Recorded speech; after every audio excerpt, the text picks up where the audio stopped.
भगवान पिता रात्रि शरदोत्फुल्लमल्लिका वीक्षरन्तुं मनश्चक्रे योगमायामुपाश्रिता। सुखदेव जी कह रहे हैं सभी एकाग्रचित्त हो जाएं, सभी का ध्यान मेरी तरफ, सभी मेरी तरफ देखिए। अरे माताओं भूल जाओ कि लाल साड़ी पहन के आई हैं कि पीली, इधर देखो सभी, सभी का ध्यान इधर। भूल जाइए अब दुनियादारी संसार सब भूल जाइए, यहां तक यह भी भूल जाइए मेरे पड़ोस में बैठा कौन है, तब रास का अधिकार मिलेगा। इतनी चेतना आ जाए। सुखदेव जी गा रहे हैं ऐसी रात्रि बनाई भगवान ने, और पहला ही शब्द लिखा भगवान। जीव को संशय ना हो कि रात्रि बनी है और रात्रि में भगवान ने लहंगा फरिया पहन करके आई स्त्रियों के साथ नाच गाना किया, इसीलिए पहले भगवान लिख दिया। ध्यान रखना जीवो, संशय मत करना, ये किसी जीव की लीला नहीं है, ये भगवान की लीला है। जिस रात्रि के जनक कौन है? भगवान। ता रात्रि पिता का जनक का कहते हैं भगवान। उस रात्रि के जनक पिता कौन है? भगवान। भगवान पिता रात्रि। कैसी रात्रि है? शरदोत्फुल्लमल्लिका। शरद पूर्णिमा की रात्रि है। अब शरद पूर्णिमा की रात्रि का एक लक्षण होता है, सुखदेव जी गा रहे हैं शरदोत्फुल्ल मल्लिका।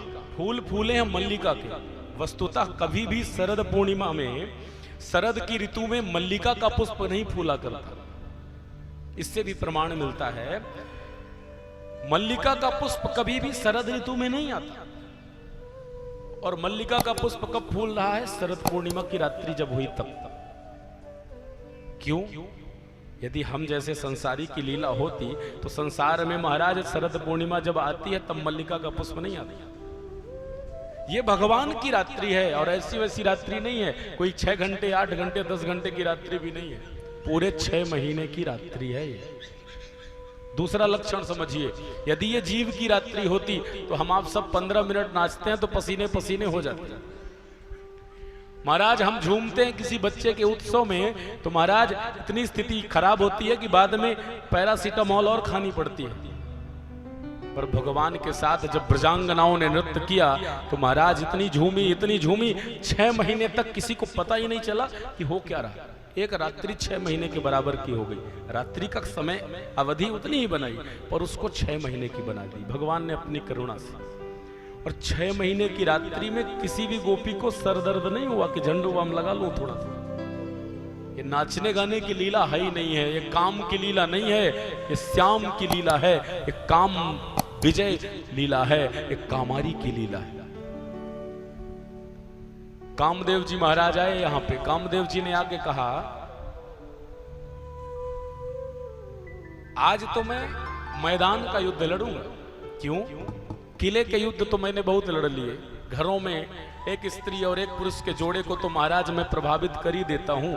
उसके अंदर अगर काम की उत्पत्ति हो रही है तो सामान्य विषय, पर आज तो आपके साथ हजार गोपांगनाएं होंगी, हजारों स्त्रियों के साथ अर्धरात्रि में आप रास करोगे। आज देखता हूं, अरे मुझसे तो ब्रह्मा नहीं बच पाए, सरस्वती के पीछे दौड़ पड़े। अरे मुझसे तो शंकर भी नहीं बच पाए, विश्व मोहिनी के पीछे मोहित हो गए। मैंने किसी को नहीं छोड़ा, आप कैसे बच जाएंगे? कन्हैया मुस्कुराए, अच्छा बेटा चले आओ, मैदान का युद्ध लड़ोगे। याद रखना एक शर्त पे, तुम जैसा कहो वैसी भूमिका बनाऊंगा मैं। बाद में मत कहना क्या बताऊं, जीत तो मैं जाता ही पर थोड़ा माहौल मेरे जैसा नहीं। इसीलिए भगवान ने शरद पूर्णिमा की रात्रि का चयन किया। सबसे ज्यादा शरद शब्द का अर्थ ही काम से मिलता जुलता है, जब काम विशेष रूप से अपनी चरमोत्कर्ष में होता है। और उसके बाद भी भगवान ने दिन में रास नहीं किया, रात्रि में रास किया।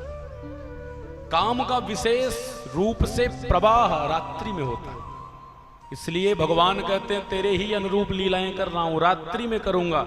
शरद पूर्णिमा के दिन महाराज अर्धरात्रि के समय महारास करूंगा।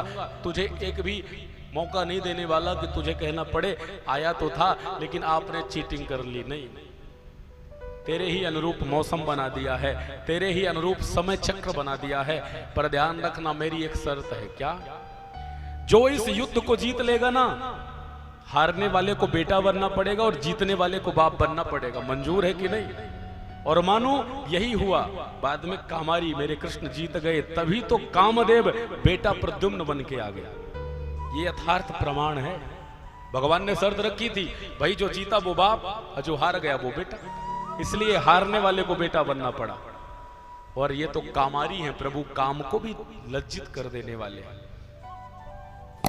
बड़ा सुंदर वेणु वादन मेरे कन्हैया ने किया। ऐसी वेणु बजाई आनंद गोपांगनाओं को जो वंशुरी सुनाई दे, ऐसे दिव्य वेणु का वादन मेरे कन्हैया का।